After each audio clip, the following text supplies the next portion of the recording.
आज हम करेंगे हरियाणा बोर्ड के प्रैक्टिस पेपर दे रखे हैं उनकी साइट पर 2022-23 के कोड बी विज्ञान का पेपर, हिंदी मीडियम का, इंग्लिश मीडियम का इससे अगले वीडियो में आएगा।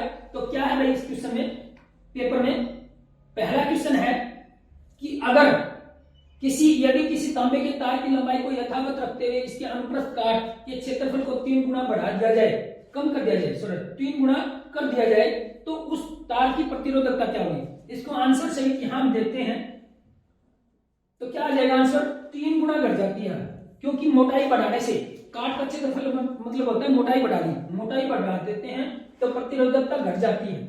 उससे अगला क्वेश्चन है कि अंतिम पंक्ति में बैठे विद्यार्थी को श्यामपट्ट क्या होता है, जो बोर्ड लगा होता है सामने, वो पढ़ने में कठिनाई होती है।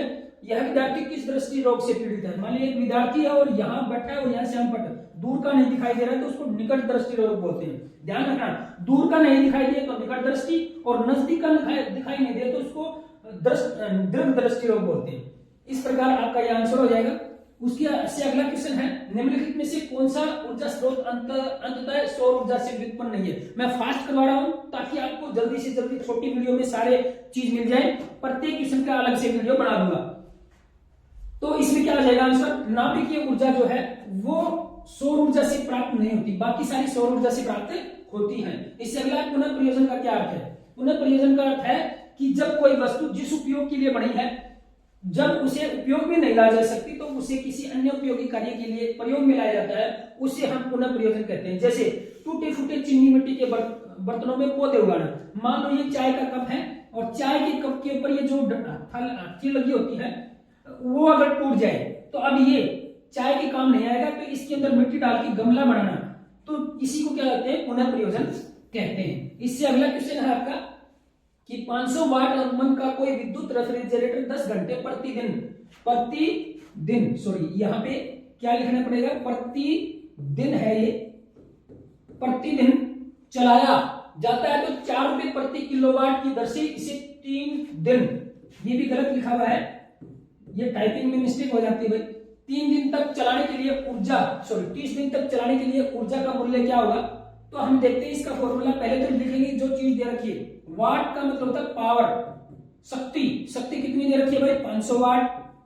उसके बाद टाइम दे रखा है कितना, 10 घंटे प्रतिदिन, 10 घंटे प्रतिदिन 30 दिन तक, यानी कि 10 गुणा में 30 बराबर कितना हो जाएगा, 300 घंटे।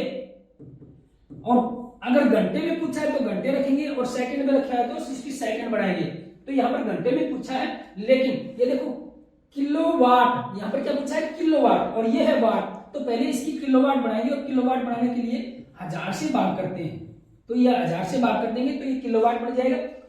उसके बाद अब यहाँ पर लिख सकते हैं किलोवाट। अभी क्या लिखा है, 4 रुपए प्रति किलोवाट, यानी कि 1 किलोवाट का कितना है, 4 रुपए है। तो कीमत दे रखी है यहाँ पर, कीमत लिख दो, कीमत इसको आप कोस्ट से सी से भी दिखा सकते हैं, कितना, 4 रुपए 1 वाट का। इसका फॉर्मूला निकालना क्या है, चलाने के लिए ऊर्जा का मूल्य, ऊर्जा का मूल्य का फॉर्मूला होता है एनर्जी, ऊर्जा का फॉर्मूला होता है P गुणा T गुणा और कोस्ट, कीमत निकालनी है तो उसको कीमत से गुणा कर दो, तो आपका आंसर क्या हो जाएगा, P की वैल्यू क्या है, 500 गुणा बटे में 1000, क्यों किया, क्योंकि किलोवाट बनाया है, गुणा में टाइम कितना दे रखा है, 300 घंटे, गुणा में कीमत, एक ही कीमत है 4 रुपए, तो सबकी कितनी होगी, तो 2 जीरो से 2 जीरो गई, 1 जीरो से 1 जीरो, 5 दिया 15, 150 और 150 से 4 से करेंगे तो 600 रुपए, यानी कि आपका जो बिल आएगा वो 600 रुपए आएगा। इससे अगला प्रश्न है आपका, बड़े बांधों के निर्माण में से सामाजिक व पर्यावरणीय समस्याएं कौन सी होंगी।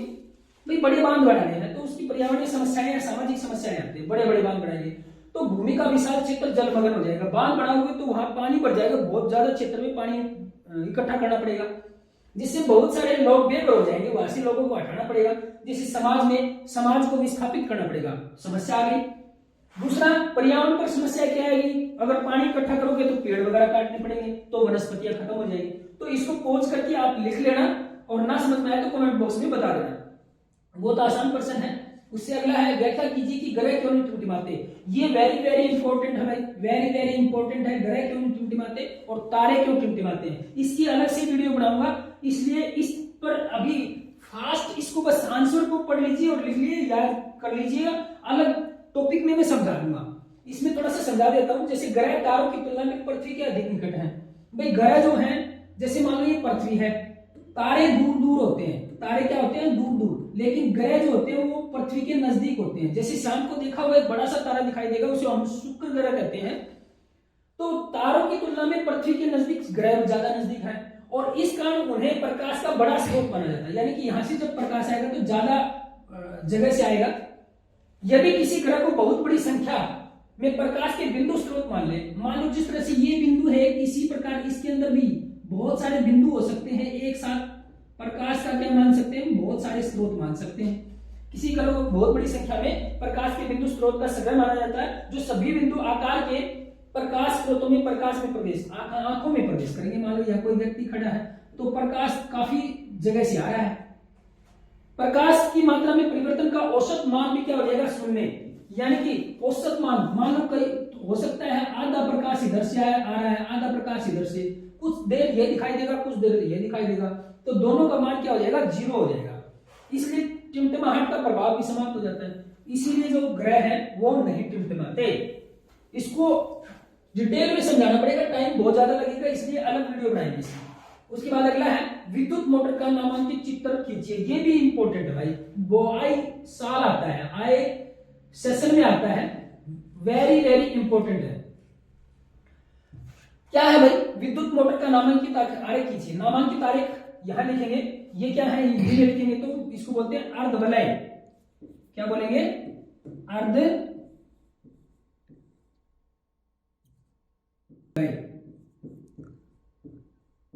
ये अर्धवलय है। ये क्या है, ब्रुश, ब्रुश बोलते हैं इनको। ये जो दिखाई दे रहे हैं आपको, ये अर्धवलय है और ये इसके साइड में लगे हुए हैं, इनको बोलते हैं ब्रुश। और ये क्या है, कुंडली, इसको क्या बोलते हैं, कुंडली। अभी देखते हैं और इसमें क्या पूछा गया, इसका सिद्धांत तथा कार्यविधि लिखो।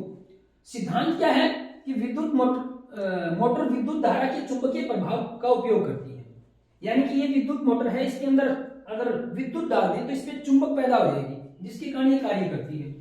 जब किसी धारावाहिक आयताकार कुंडली, मान लो ये क्या है, आयताकार कुंडली है और इसमें धारा बह रही है, क्या बह रही है, धारा बह रही है। इसकी भी स्पेशल वीडियो बनाएंगे, फिर भी थोड़ा सा जल्दी से देख लीजिए। आयताकार कुंडली को चुंबकीय क्षेत्र में रखा जाता है तो कुंडली एक पर एक बल आरोपित होता है, जिसके फलस्वरूप कुंडली का निरंतर घूर्णन होता रहता है। मान लो ये कोई क्या है, आयताकार कुंडली है, इस पे इसके अंदर अगर धारा छोड़ दें तो और चुंबकीय क्षेत्र में रख दें, दोनों तरफ क्या हो, चुंबक लगी हो, तो इसके ऊपर बल लगेगा, क्या लगेगी, ताकत लगेगी, जिसके कारण ये झटके से घूमेगी।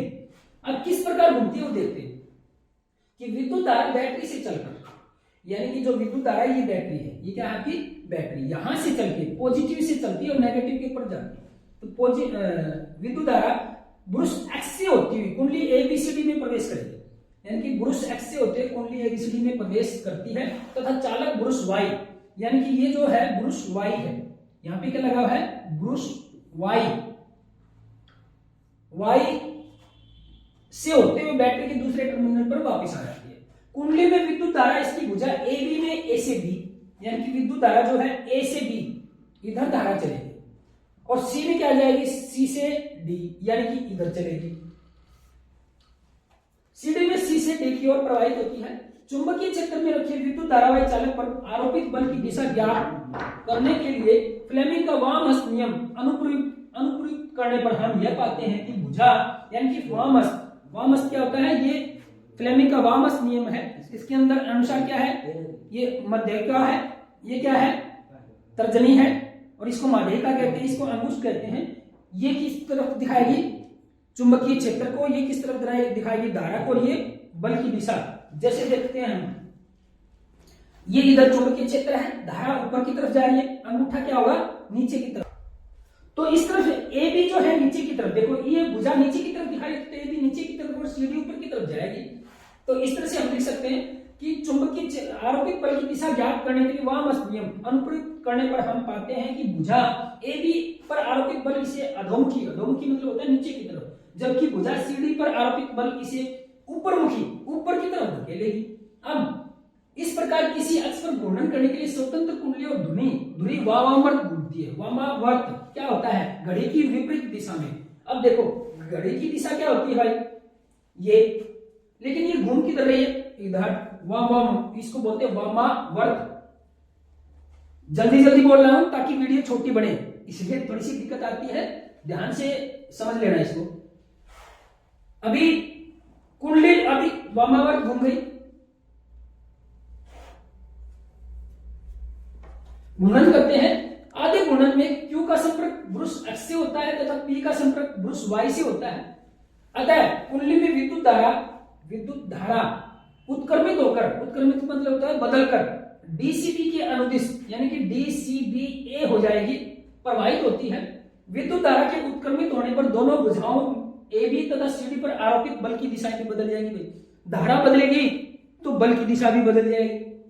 इस प्रकार कुंडली की AB भुजा जो पहले अधोमुखी नीचे की तरफ जा रही थी अब ऊपरमुखी धकेली जाती है, तथा कुंडली की भुजा CD जो पहले ऊपरमुखी धकेली जाती थी अब अधोमुखी धकेली जाती है।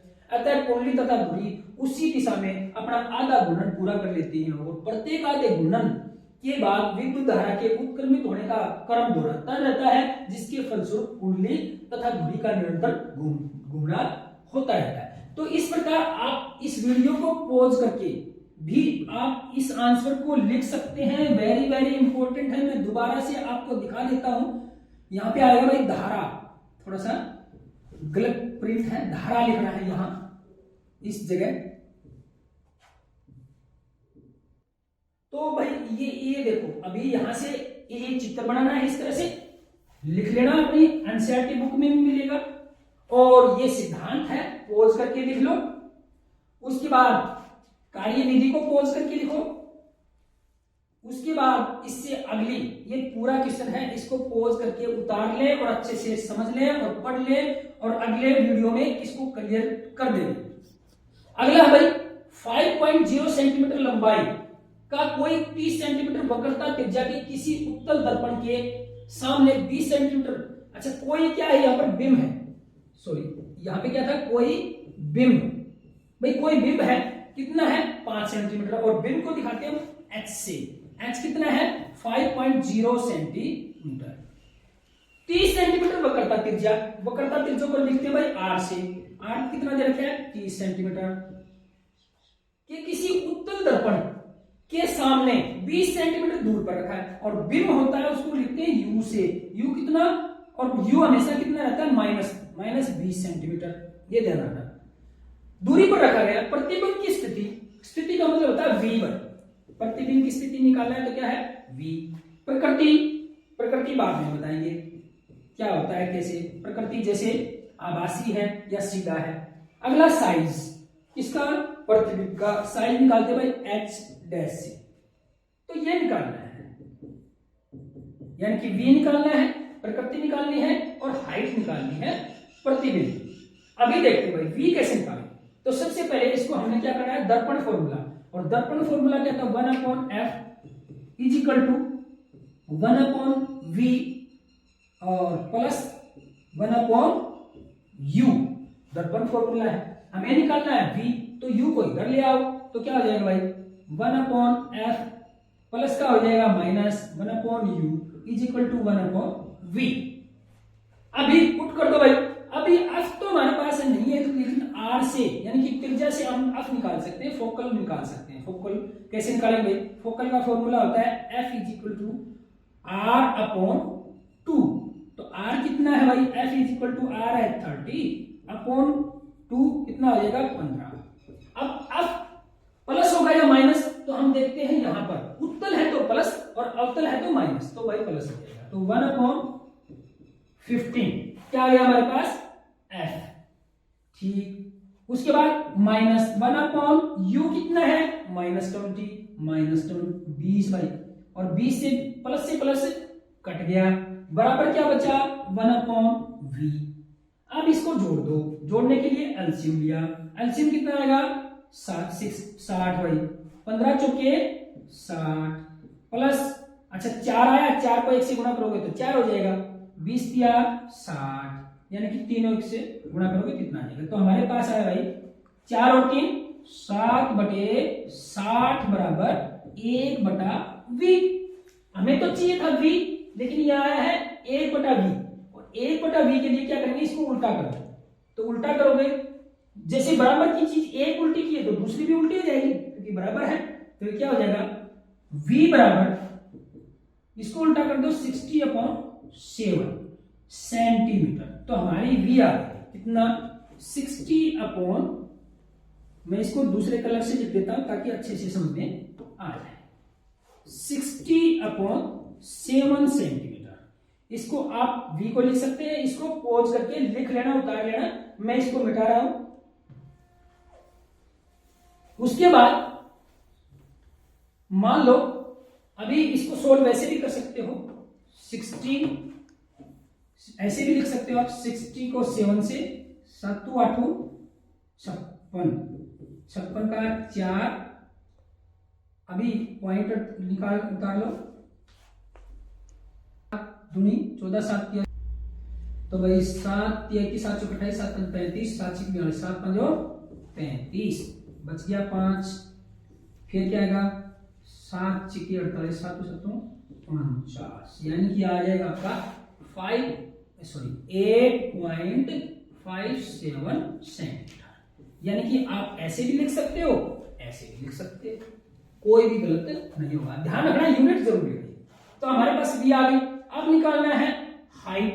प्रकृति थोड़ा सा बाद में देखेंगे, प्रकृति बाद में बताऊंगा कैसे निकालते हैं।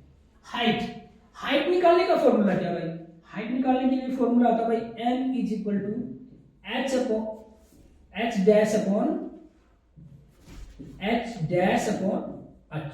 h डैश बटे h। अब हाइट निकालना है प्रतिबिंब का, तो इसको इधर ले जाओ, तो बाकी चीज गुणा में हो जाएगी। तो h डैश = बराबर है आवर्धन बटे गुणा में हाइट ऑफ ऑब्जेक्ट, वस्तु की ऊंचाई। अभी हमारे पास ये तो है लेकिन ये नहीं है, तो इसको निकालने का एक फॉर्मूला और है, क्या भाई, m = v/u। अभी ये देखना पड़ेगा v माइनस आएगा या ये प्लस आएगा। तो यहां पे देखते भाई दर्पण फॉर्मूला है, दर्पण फॉर्मूले में क्या होता है प्लस, तो ये क्या हो जाएगा माइनस।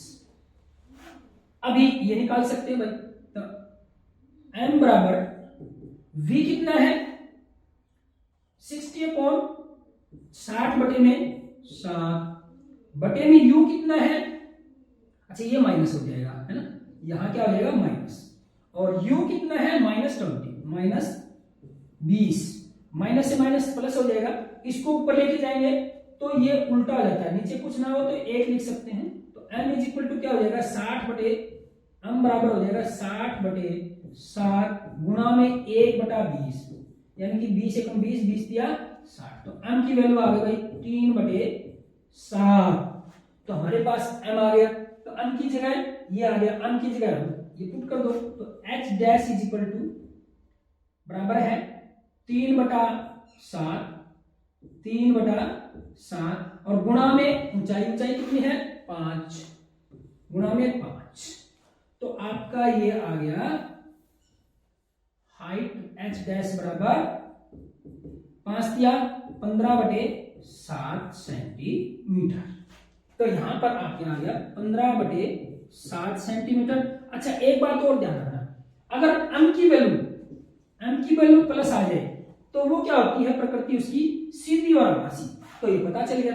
और m की वैल्यू माइनस आ जाए तो क्या होती है उल्टी और वास्तविक। तो यहां लिख सकते हैं प्रकृति m की वैल्यू हमारी प्लस में आई थी तो क्या हो जाएगा आभासी तथा सीधा ये भी हो गया, और हमारे पास ये भी हो गया। इसको सोल्व करके और भी दिखा सकते हैं अच्छे से। क्या है भाई 15/7 का मतलब 7 से गुणा कर दो, 7 दूनी 14 हो गया 1, 7 एकम 7, 3, 7 चौके 28। तो यानी कि आ गया हमारे पास 2.14 सेंटीमीटर। तो इस प्रकार आप इन क्वेश्चनों को कर सकते हैं आराम से। तो अगला क्वेश्चन देखते हैं हम। किसी अवतल लेंस की फोकल दूरी 15 सेंटीमीटर है, यानी कि अब दे रखा भाई, कितना दे रखा है 15 सेंटीमीटर। अब ये ध्यान रखना पड़ेगा, ये प्लस होगा या माइनस। अगर अवतल दे रखा है तो माइनस और उत्तल दे रखा है तो प्लस। ठीक है, ये मिल गया। बिंब को लेंस से कितनी दूर पर रखिए, बिंब को रखना है, बिंब को रखना है यानी कि यू निकालना है। कितना निकालना है, रखे कि इसके द्वारा बिंब का लेंस से 10 सेंटीमीटर पर दूरी पर प्रतिबिंब बने, यानी कि v दे रखा है कितना 10 सेंटीमीटर। और अब ये प्लस होगा या माइनस, अवतल लेंस में क्या होता है, ये माइनस रहता है। ठीक, ये भी बात होगी। लेंस द्वारा उत्पन्न आवर्धन भी ज्ञात कीजिए। आवर्धन का मतलब होता है m, यानी कि ये भी निकालना है, यानी कि एक u निकालना है, एक m। ऐसे लिख लो, बड़ा आसान है। उसके बाद भाई निकालते हैं। u कैसे निकालेंगे, तो पहले फॉर्मूला लिखेंगे, सूत्र लिखेंगे। सूत्र किसका, अवतल लेंस का सूत्र क्या होता है 1/1/f बराबर 1/v। और ये लेंस है तो माइनस 1/1/u। अभी ये इधर जाके माइनस की होगी और माइनस से क्या हो जाएगा, प्लस हो जाएगा। तो ये इसको इधर ले जाओ और इसको इधर ले जाओ, तो इधर आओगे तो क्या हो जाएगा 1/u प्लस का हो जाएगा। और ये इधर जाएगा तो 1/v, ये इधर जाएगा तो माइनस का हो जाएगा 1/f। बढ़ गई बात। उसके बाद 1/u निकालना है बराबर 1/v कितना भाई -10। वाह भाई वाह। 1/f कितना है -15। माइनस से माइनस कट गया। अब इसका एलसीएम ले लो। एलसीएम कितना आएगा भाई 30। 10 किया 30, 3 एकम 3। और ये किसका है माइनस का, ध्यान रखना। यहां से लिख देता हूं 30, ये माइनस का क्या है 10 किया 30, ये प्लस का 15 दूनी 30। तो 3 में से 1 गया, 2 गए तो 1, तो -1/30 आ गया। ये किसकी वैल्यू आई है 1/u की आई। 1/u is equal to 1/30। और ये किसका है माइनस का। अब u चाहिए तो हमें क्या चाहिए भाई, क्या करना पड़ेगा, इसको उल्टा कर दो, तो u इज इक्वल टू 30/1। नीचे एक लिखने की जरूरत है, माइनस का माइनस, यानी कि u की वैल्यू आ गई -30। तो यहां लिख दो -30 सेंटीमीटर। और u प्रतिबिंब की दूरी कितनी है बिंब की दूरी कितनी है -30 सेंटीमीटर। ये हो गया। अब इसको पोज करके लिख लेना, मैं मिटा रहा हूं ताकि हम निकाल सके। चलो अब निकालते हैं आवर्धन। हम का मतलब आवर्धन निकालते हैं। आवर्धन का फॉर्मूला क्या है भाई,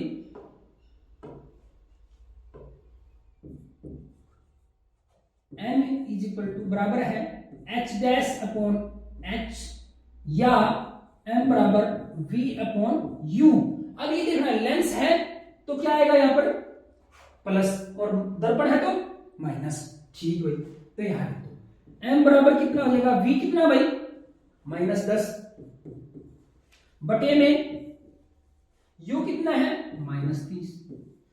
तो अब माइनस से माइनस क्या हो गया कट गया, तो क्या हो जाएगा भाई 10 एकम 10, 10 तिया 30। तो m बराबर कितना आ गया 1/3। अब m भी आ गया हमारे पास, m बराबर कितना है 1/3। इसको वैसे भी सुन जा सकते हो, क्या आएगा 1 3 भाग नहीं गया, छूटे बाकी 0.0, 3 तिया 9, 10 फिर 3 तिया 9। तो कितना आ जाएगा भाई इसका आंसर। ऐसे भी अगर सोल्व करके लिखोगे या यहां लिख दो या 0.33। और मैग्निफिकेशन आवर्धन की कोई इकाई नहीं होती, इसलिए ध्यान रखना है इसके सामने कुछ नहीं करना है। तो ये पर्सन भी क्लियर हो गया। देखो आसानी से हो गया, फॉर्मूला पता होना चाहिए, जो निकालना है वो निकाल दो। इसके बाद अगला क्वेश्चन है कि उस उत्तल दर्पण की फोकस दूरी ज्ञात कीजिए जिसकी वक्रता त्रिज्या 32 सेंटीमीटर। अच्छा, ये अथवा में है, किसके अथवा में है, प्रश्न नंबर 9 के अथवा में। इस तरह से क्वेश्चन आएगा। तो 32 सेंटीमीटर त्रिज्या दे रखी है। त्रिज्या का मतलब क्या होता है 8। त्रिज्या का मतलब क्या होता है आर। और आर का मतलब क्या होता है भाई, और हमें क्या निकालना है, फोकस दूरी। अगर आर दे रखा है 32 सेंटीमीटर, अब निकालना है तो क्या फॉर्मूला है भाई, आर अपॉन 2, ये फॉर्मूला होता है, सूत्र होता है। तो अब बराबर कितना हो जाएगा, 32/2, तो काटोगे तो कितना हो जाएगा 16, और दर उत्तल है तो प्लस में रहेगा, तो अब बराबर कितना आ गया भाई 16 सेंटीमीटर। उसके बाद अगला क्वेश्चन है कि यदि किसी वस्तु को अवतल लेंस के अनंत पर रखा गया तो रेखा चित्र बनाकर इसके प्रतिबिंब की स्थिति, आकार और प्रकृति स्पष्ट कीजिए। वेरी वेरी इंपॉर्टेंट क्वेश्चन भाई, ऐसे क्वेश्चन जरूर आएंगे और इस क्वेश्चन की अलग से स्पेशल वीडियो बनाएंगे, उसको जरूर ध्यान से देखिएगा। और इसके लिए आपको चैनल को सब्सक्राइब करना पड़ेगा और बेल आइकन का बटन दबाना पड़ेगा। देखो मैं बना के भी दिखा देता हूं जल्दी से थोड़ा सा।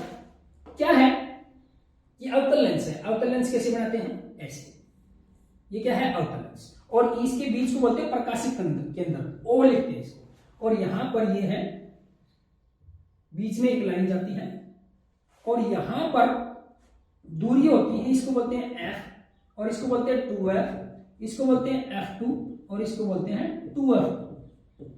ये ध्यान रखना, यहां से लेके यहां तक की दूरियां एक समान होनी चाहिए। अब अनंत पर रखिए, अनंत पर रखते हैं तो कोई भी किरण आती प्रकाश की वो इस मुख्य फोकस दूरी से के बराबर होती है, तो यहां पर आए और ये करता है विस्तारित, यानी कि जो लाइट जाएगी वो इसकी सामने स्केल लग रहा है यहां, और यहां से ऐसे भेजना है, दूसरी भी ऐसे जाएगी, यहां बीच में आते ही इस दूरी से ऐसे जाएगी, यहां ध्यान रखना इस फोकस से इसको इस चीज में भेजना है। अभी ये लाइट तो ऐसे चली गई, ये कभी नहीं मिलेगी, लेकिन अगर हम इनको बढ़ाने की कोशिश करें, इसको डॉटेड दिखाना है क्योंकि ये महसूस हो रही है, आभास हो रही है, मिल रही है, तो यहां पर हो गया। तो अभी इसका क्या बताना है स्थिति, तो स्थिति कहां पर है, एफ पर। आकार क्या बताना है, बिंदु जैसा, देखो बिंदु जैसी बनी है। प्रकृति क्या बनी है, अगर ये मिलती हुई प्रतिरूप हो रही है तो इसको बोलते हैं सीधा और आभासी, या आभासी और सीधा, आभासी व सीधा। तो स्थिति बता दी एफ पर, आकार भी बता दिया बिंदु जैसा, आकार है इसका बिंदु जैसा।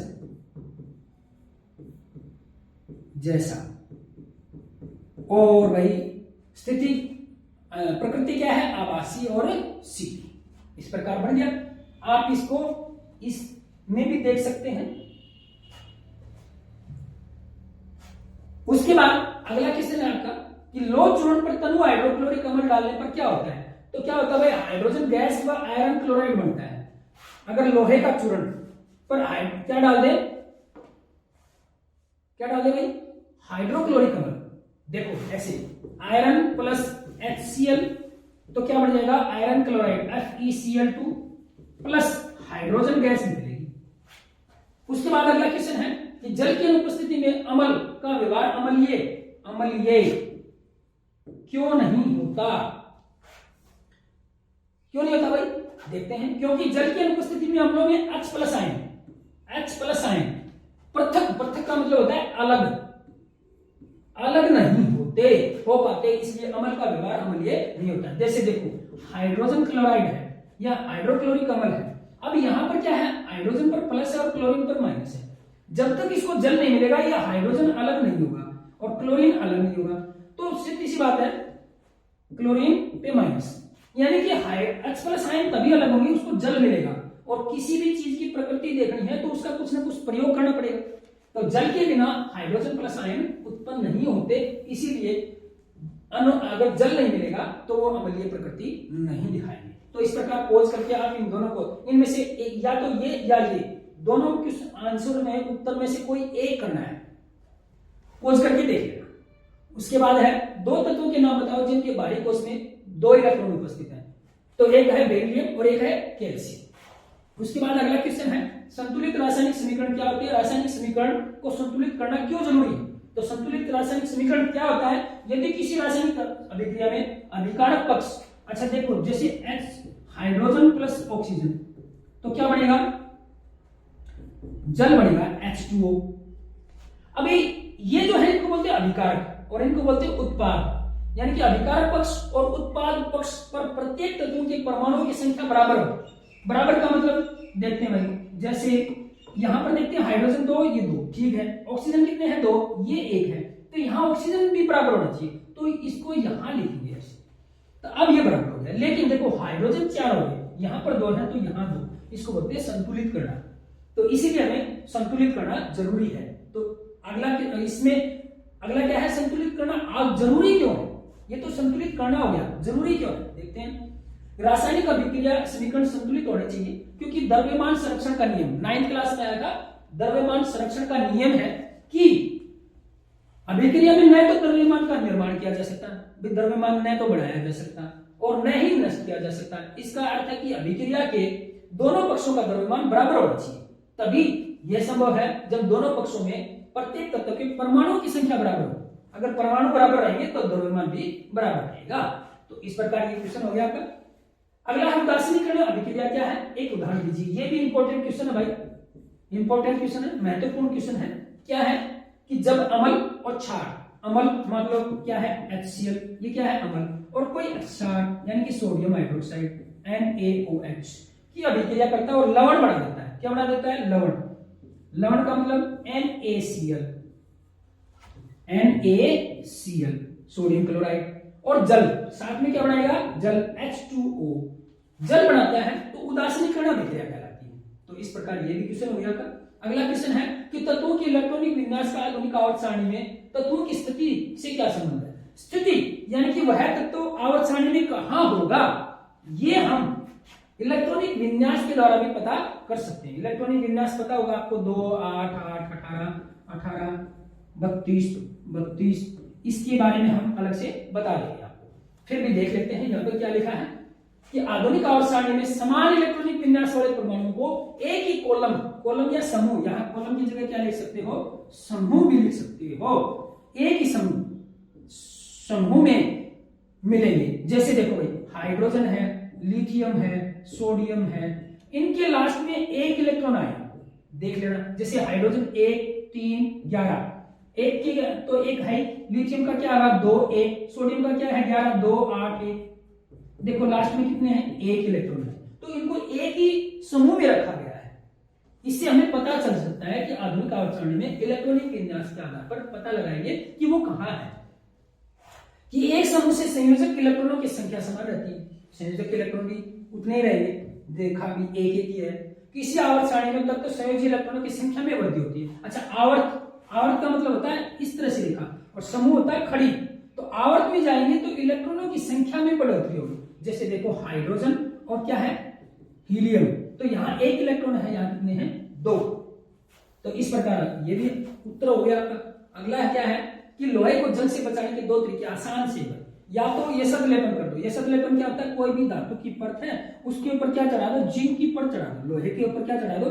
जिंक चढ़ा दो, तो भी हो जाएगा। इसको बोलते हैं ये सब लेपन। पेंट यानी कि इसके ऊपर पेंट कर दो, कोई भी किसी भी कलर का पेंट कर दो, सुंदर दिखने के लिए भी होगा और उसको जंग से भी बचा देगा। उससे अगला क्वेश्चन है आपका कि रासायनिक गुण धर्मों के आधार पर धातु अधातु में विभेद माने अंतर स्पष्ट कीजिए। ये भी इंपॉर्टेंट क्वेश्चन है। ये भी क्या है? वेरी वेरी इंपॉर्टेंट क्वेश्चन है। इसको बड़े ध्यान से देखना है। देखते हैं भाई कि धातु और अधातु में क्या अंतर है, रासायनिक गुणधर्म क्या है, ध्यान से देखना। एक होता है भौतिक गुणधर्म। भौतिक गुणधर्म जो बोलते हो आप कि भाई धातुएं उष्मा और विद्युत की चालक होती हैं, दिखने में चमकीली होती हैं, कठोर होती हैं, वो है भौतिक गुण। हम किसकी बात करेंगे? रासायनिक गुणधर्म की बात करेंगे। रासायनिक गुणधर्म क्या है कि धातु विद्युत धनात्मक होती हैं। यानी कि विद्युत धनात्मक क्या होता है? जिसके ऊपर धन आयन हो, जैसे कि सोडियम है, ये क्या है? एक धातु है। क्या है? एक धातु है, और इस पे प्लस होता है। और अधातु जैसे मान लो क्लोरीन है, इस पे क्या होता है? माइनस। तो धातुएं विद्युत धनात्मक होती हैं और अधातु विद्युत ऋणात्मक होती है। दूसरा, अधिकांश धातुएं तनु अम्लों के साथ अभिक्रिया करके लवण बनाती है और हाइड्रोजन गैस निकालती है। कौन सी गैस निकालती है? हाइड्रोजन। लेकिन अधातु अम्लों के साथ अभिक्रिया करके हाइड्रोजन गैस पैदा नहीं कर सकती। दूसरा, क्लोरीन के साथ धातुएं क्लोराइड बनाती हैं जो विद्युत संयोजी आबंध होता है। यानी कि जैसे सोडियम क्लोराइड बताया अभी, NaCl यानी कि प्लस और माइनस, ये विद्युत संयोजी आबंध है। और अधातुएं जो होती है क्लोराइड बनाती है वो सहसंयोजक होता है। जैसे CH3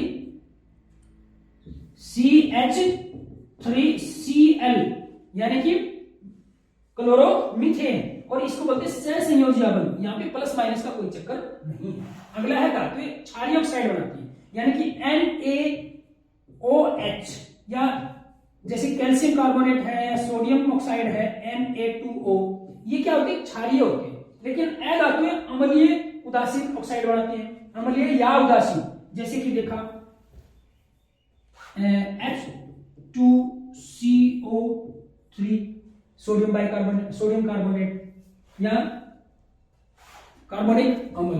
तो इस प्रकार ये क्या है, धातु और अधातु में रासायनिक आधार पर क्या है, अंतर है। इसके बाद अगला क्वेश्चन है कि हाइड्रोजनीकरण क्या है, इसका औद्योगिकरण अनुप्रयोग क्या है। हाइड्रोजनीकरण क्या है, नाम से ही हाइड्रोजन का जुड़ना, हाइड्रोजन का जुड़ना वो क्या कहलाएगा, हाइड्रोजनीकरण। आसान भाषा में लिख भी सकते हो। तो उत्प्रेरक के रूप में निकल या प्लेटिनम की उपस्थिति में, ये अगर याद ना रहे तो यहां भी ऐसे लिख सकते हो कि ऐसे यहां से लिख सकते हो। अगर ये याद ना आए, ये याद आए तो अच्छी बात, लेकिन अगर ये याद ना आए तो यहां से लिख दो कि असंतृप्त हाइड्रोकार्बन में हाइड्रोजन का योग, योग मतलब जुड़ना, किसका भाई, हाइड्रोजन का, और एक संतृप्त हाइड्रोकार्बन बना देना, संतृप्त। अब ये असंतृप्त और संतृप्त क्या है, जैसे कि क्या है भाई, C2 2 दूनी 4, ये है, इसको बोलेंगे इथीन। क्या बोलेंगे, इथीन।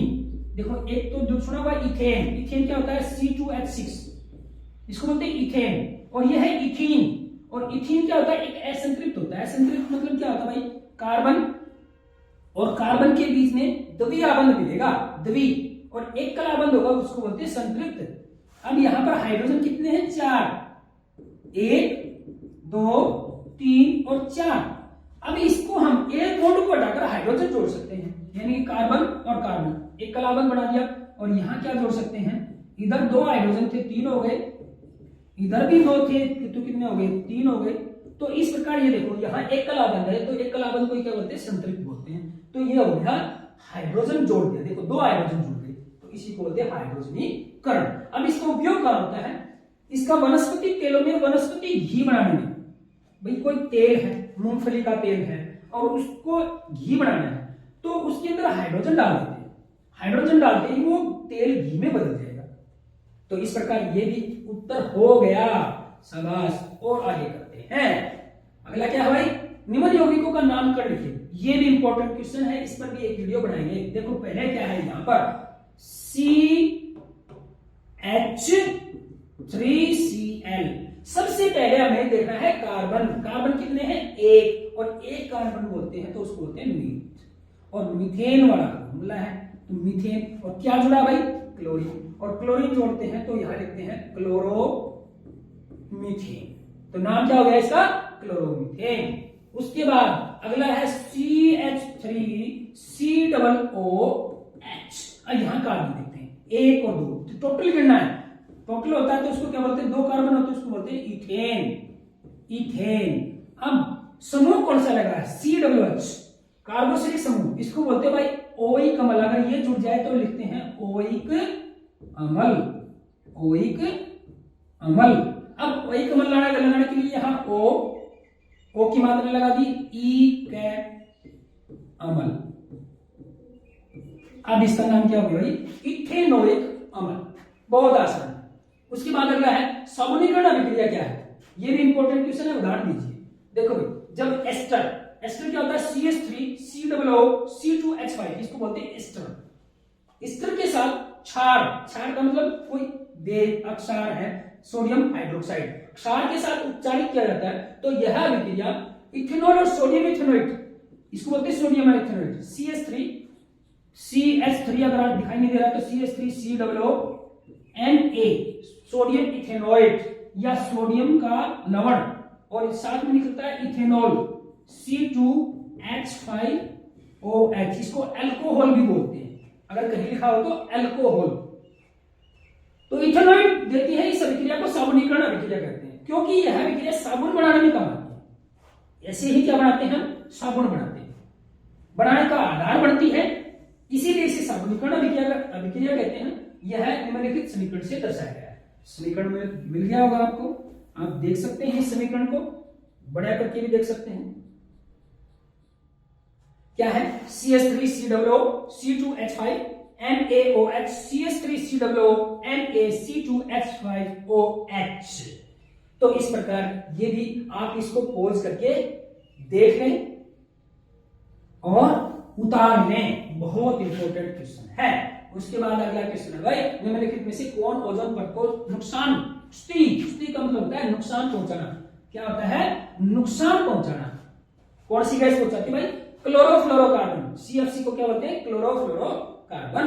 उसके बाद अगला समजात अंग। समजात अंग वो होते हैं जो दिखने में एक जैसे, काम अलग अलग है, कार्य अलग अलग है। तो इसमें क्या हो जाएगा? सभी के सभी जो है समजात अंग के उदाहरण है। हमारा हाथ, कुत्ते के अगले पांव, हमारे दांत और हाथी के दांत, आलू व घास के ऊपरी भूसतरी जो भाग है वो सभी के सभी समजात अंग के उदाहरण है। उसके बाद अगला क्वेश्चन है कि निम्न में से कौन मानव मादा जनन तंत्र का भाग नहीं है? तो इसमें जो शुक्र वाहिका है वो नहीं है, बाकी सारे मादा जनन में पाए जाते हैं। ये केवल नर में पाया जाता है। किस में पाया जाता है? नर में। तो आपका आंसर हो जाएगा शुक्र वाहिका। उसके बाद अगला क्वेश्चन, जीवाश्म क्या है? नाम से जीवाश्म जीवों के अंश, यानी कि कोई मृत जीव के अवशेष या चिन्ह को ही क्या कहते हैं? जीवाश्म। पोषी क्षेत्र क्या है भाई? कोई खाद्य श्रृंखला है। जैसे मान लो ये पेड़ है, क्या है?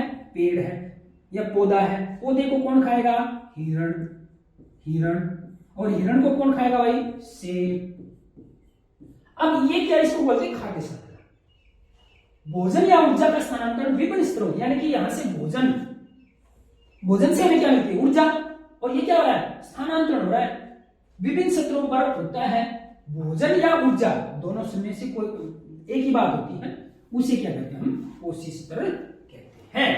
तो अगला देखते हैं भाई, पादप में प्रकाश अनुवर्तन किस प्रकार होता है? प्रकाश अनुवर्तन ऐसे लगता है जैसे कोई पौधा है, वो मान लो कोई खिड़की है और यहां से लाइट आ रही है और यहां दीवार है, कोई यहां छाया है इस तरफ, तो पौधा ऐसे लगता है जैसे ये प्रकाश की तरफ बढ़ रहा है। क्यों बढ़ता है? वही क्या कहलाता है? प्रकाश अनुवर्तन। देखते हैं यहाँ, प्रकाश की प्रतिक्रिया में पौधों की गति को प्रकाश अनुवर्तन कहते हैं। प्रकाश के कारण पौधों की जो गति होती है, जो लंबाई बढ़ती है, उसे क्या कहते हैं? प्रकाश अनुवर्तन। एक बार जब पौधा सूरज की रोशनी में होता है, यानी कि मान लो यहां से सूरज की रोशनी आ रही है, ये मान लो कोई पौधा है, ठीक है भाई, तो ऑक्सीजन हार्मोन सूट टिप पर, सूट का मतलब सबसे ऊपर वाला जो हिस्सा है, वहां पर ऑक्सीजन हार्मोन बढ़ता है। कौन सा बढ़ता है भाई? ऑक्सीजन हार्मोन सूट टिप पर स्त्रावित होता है। स्त्रावित का मतलब निकलता है। स्त्रावित ऑक्सीजन पौधे के छायादार भाग में चला जाएगा। अच्छा, ये बात जरूरी है, यानी कि ऑक्सीजन बढ़ा तो यहां सूरज की प्रकाश में, लेकिन ये जाएगा छाया के हिस्से में, और जैसे ही छाया के हिस्से में जाएगा, ऑक्सीजन का काम है लंबाई बढ़ाना, और ये बढ़ाएगा कहां? यहां से लंबाई बढ़ाएगा। अब ये देखो, ये मान लो कोई था पौधा, बढ़ा यहां से, तो यहां से बढ़ के ये तो ऊपर वाला तो सेम रहा, और यहां से बढ़ के इधर हो गया, इधर बढ़ जाएगा, छाया वाला हिस्से में बढ़ेगा। तो हमें ऐसे लगेगा जैसे ये सूरज की तरफ बढ़ा है, वास्तव में ये छाया की तरफ बढ़ा है, लेकिन ये लगेगा कैसे? सूरज की तरफ बढ़ा है। तो छायादार भाग की ओर फैलता है, इससे छायादार भाग की कोशिकाएं लंबी हो जाती है। इस प्रकार पौधा प्रकाश की ओर झुका हुआ प्रतीत होता है, झुका हुआ प्रतीत होता है। उसके बाद अगला क्वेश्चन है, एक प्रश्न है, दो तंत्रिका कोशिकाओं के मध्य अंतर्गठन में क्या होता है? एक तो होता है भाई तंत्रिका कोशिका का चित्र और कार्य, ये इंपॉर्टेंट क्वेश्चन है। दूसरा इसके साथ ये भी है। अब ये क्या है भाई? अंतगठन। अंतगठन क्या होता है? जब दो कोशिकाएं आपस में साथ में होती है तो वो जुड़ी नहीं होती, उनके बीच में थोड़ी सी खाली जगह होती है, थोड़ी सी खाली जगह, उसको बोलते हैं अंतगठन, और इंग्लिश में बोलते हैं इसको सिनेप्स। अब ये देखो, मान लो ये जगह है, यहां पर क्या है? गैप है। यहाँ क्या है? थोड़ा सा अंतर है, ये बड़ी करके दिखाई गई है। यहां पर भी देखो, इसके बीच में क्या मिला है? एक गैप है, एक अंतर है, इसी को बोलते हैं अंतगठन। यहाँ पर क्या होता है? यहाँ पर देखो भाई, यहाँ एक केमिकल बनेगा और केमिकल दूसरी कोशिका में जाएगा और वहां से फिर विद्युत आवेग बदलेंगे। तो इस प्रकार अंतगठन में क्या होता है? दो न्यूरॉन के बीच सिनेप्स पर विद्युत संकेत रसायन में बदलेगा, जिसको हम न्यूरोट्रांसमीटर इंग्लिश में बोलते हैं, परिवर्तित हो जाते हैं और आसानी से अंतगठन को पार कर जाते हैं, यानी कि पार करके नीचे की तरफ चले जाते हैं और रासायनिक संदेश को अगले न्यूरॉन, यानी कि अगला ये न्यूरॉन है, न्यूरॉन को हम तंत्रिका भी कह सकते हैं, न्यूरॉन को क्या कहते हैं? तंत्रिका तक पहुंचा सकते हैं, और जहां से इसे वापस विद्युत संकेत में बदला जाता है और इस तरह से विद्युत संकेत चलते हैं, सूचना पहुंचती है दिमाग तक। तो इस प्रकार अंतःग्रंथन के बीच में जो विद्युत संकेत है उसको रसायनों में बदलकर अगली कोशिका को दिया जाता है। उसके बाद अगला प्रश्न है कि मानव में बच्चे का लिंग निर्धारण कैसे होता है। भाई बच्चा लड़का होगा या लड़की कैसे पता चलता है? तो वो होता है भाई मनुष्य में लिंग जो XX, मनुष्य का मतलब नर और मादा दोनों, XX या XY, यानी कि महिलाओं में तो XX होता है और पुरुषों में क्या होता है? XY होता है। इसीलिए यदि पुरुष का X मादा के X गुणसूत्र के साथ विलीन हो जाए तो बच्चा लड़की होगा, यानी कि XX लड़की हो जाएगी। या नर युग्म Y X से जुड़ जाएगा तो क्या हो जाएगा भाई? XY यानी कि लड़का हो जाएगा। तो इस प्रकार की क्वेश्चन बिल्कुल आसान है, आप इसको पोज करके लिख भी लेना। बिल्कुल छोटे शब्दों में, आसान शब्दों में दिखाया। इसको चित्र की सहायता से ऐसे भी बना सकते हो आप, ये चित्र की सहायता से बना सकते हो। यहां से X आया तो ये क्या हो गया? XX, यहां से भी, और यहां से XY आया तो मेल लड़का हो जाएगा। तो इस प्रकार ये बाबा बुब्बा के चक्कर में नहीं होता, ये केवल प्रकृति की देन है। उसके बाद क्या है भाई? बीज अंकुर का नामांकित चित्र बनाइए। बीज अंकुर कैसे होता है? सबसे पहले देखो नीचे जड़ निकलती है, और जड़ निकलती है उसको बोलते हैं भाई मूलांकुर। क्या बोलते हैं? मूलांकुर सबसे पहले। और जो ऊपर वाला निकलता है उसको बोलते हैं परांकुर। और यहां पर देखो 2 पत्ते निकलेंगे शुरुआत में, उसको बोलते हैं बीज पत्र। तो बिल्कुल आसान है, इसको आप ऐसे दिखा सकते हैं, ये चित्र बना सकते हैं। उसके बाद अगला है कि शुक्राशय और प्रोस्टेट ग्रंथि की क्या भूमिका है, इनका काम क्या है? तो शुक्राशय और प्रोस्टेट अपने स्त्राव का मतलब जैसे नींबू निचोड़ते रस निकलता है उसको बोलते हैं स्त्राव शुक्र वाहिका में डालते हैं। भाई ये क्या है? प्रोस्टेट ग्रंथि है। और यहां पर साइड में मिलेंगे आपको क्या बोलेंगे? शुक्राशय। तो यहां पर एक शुक्र वाहिका होती है, यहां से स्त्राव डालते हैं जिससे शुक्राणु एक तरल माध्यम, यानी कि जो वर्षण से शुक्राणु आए थे, वर्षण से यहां से क्या आते हैं? शुक्राणु आते हैं यहां से, तो इसमें डाल देंगे। जैसे ही डालेंगे तो उसको तरल माध्यम मिल जाएगा, यानी कि शुक्राणु थे इस तरह से बहुत सारे होते हैं। अब तरल में तैरना आसान है तो चल लेंगे आसानी से, इसके कारण इनका स्थानांतरण यानी कि चलना आसान हो जाएगा, सरल हो जाएगा। और साथ ही ये स्त्राव उन्हें पोषण भी देता है, यानी कि इन शुक्राणुओं को भोजन भी चाहिए। वो कौन देगा? शुक्राशय और प्रोस्टेट ग्रंथि के द्वारा स्त्रावित पदार्थ। उसके बाद अगला क्वेश्चन है भाई कि एक पत्ती के अनुप्रस्थ काट का नामांकित चित्र बनाइए। देखो पत्ती होती है ऐसी, आपने देखा होगा ये पत्ती, मान लो ये क्या है? ये पत्ती देखी होगी आप, इसके बीच में एक इस तरह से होती है, इसको बोलते हैं मध्य शिरा। क्या बोलते हैं? मध्य शिरा। और इसकी जो साइड में जो हिस्सा है इसको बोलते हैं भाई पर्णपटल। और इसके साइड में देखो ये निकली होती है, इनको बोलते हैं सिरा। क्या बोलते हैं? सिरा। और सिरा के ये जो मध्य शिरा है ना, इसके बीच के अंदर फ्लोएम और जाइलम समवायी मंडल होती है। ऊपर वाला होता है फ्लोएम और नीचे वाला क्या होता है? जाइलम, जिससे भोजन और जल आना जाना होता है। उसके बाद ये जो परत दिखाई देगी ना काटने के बाद, ये देखो मोटी सी परत है, इसको बोलते हैं मोमिक क्यूटिकल। उसके बाद इस पत्ती के नीचे अगर उसको ऊपर से उखाड़ के देखें तो इसके अंदर क्या मिलेगा आपको? हरित लवक। हरित लवक भोजन बनाने में काम आते हैं, जो प्रकाश संश्लेषण का कार्य करते हैं, वो होते हैं यहाँ हरित लवक। और यहाँ वायु भरी रहती है। और इसके ऊपर ये जो है, इसके ऊपर ये ऊपरी परत है और नीचे वाली क्या है? निचली परत है। तो इस प्रकार ये चित्र है, आप आसानी से इसको पोज करके देख लेना और इसको बना लेना, बहुत आसान है ये बना पोज करके, ये आपकी एनसीईआरटी बुक में मिलेगा। उसके बाद अगला क्वेश्चन है वायवीय तथा अवायवीय श्वसन में क्या अंतर है? नाम से ये वायवीय वायु, अवायवीय बिना वायु के। तो यहां पर देखते हैं, जैसे देखो वायवीय श्वसन, अवायवीय श्वसन, यह ऑक्सीजन की उपस्थिति में होता है वायवीय, और यह ऑक्सीजन की अनुपस्थिति में होता है, बिना ऑक्सीजन के होता है। एरोबिक को बोलते हैं वायुवीय। यहां पर क्या लिख सकते हो आप? वायुवीय। क्या लिखोगे? वायुवीय, वायुवीय नहीं, वायवीय यहां लिखा है। वायवीय श्वसन में अंतिम उत्पाद कार्बन डाइऑक्साइड और पानी बनता है, जल बनता है। और यहां पे क्या बनता है? कार्बन डाइऑक्साइड और लैक्टिक अम्ल। एसिड की जगह क्या लिख सकते हो आप? लैक्टिक अम्ल बनता है। एसिड भी लिख दोगे तो भी गलत नहीं होगा। उसके बाद इस प्रक्रिया में ऊर्जा ज्यादा निकलती है, इसमें कम निकलती है। इसमें क्या है? वायवीय श्वसन सभी बड़े जीवों में होता है, जैसे हाथी, घोड़ा, आदमी, इस तरह से। और अवायवीय श्वसन छोटे छोटे जीवों में होता है। होता है, जैसे बैक्टीरिया है, खमीर में, इनमें क्या होता है, एवाइजेशन।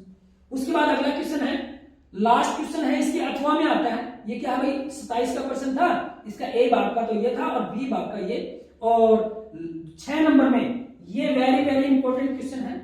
इसके ऊपर भी एक नई वीडियो मिलेगी आपको।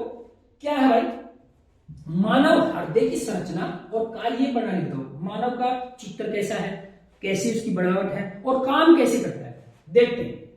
देखो मैं वैसे ही बता देता हूं थोड़ा सा कि भाई इस तरह से एक सिरा होती है, ये दो, ये निचले हिस्से, शरीर के निचले हिस्से से आती है, ये ऊपर से, इसको बोलते हैं शरीर के ऊपरी हिस्से की महाशिरा।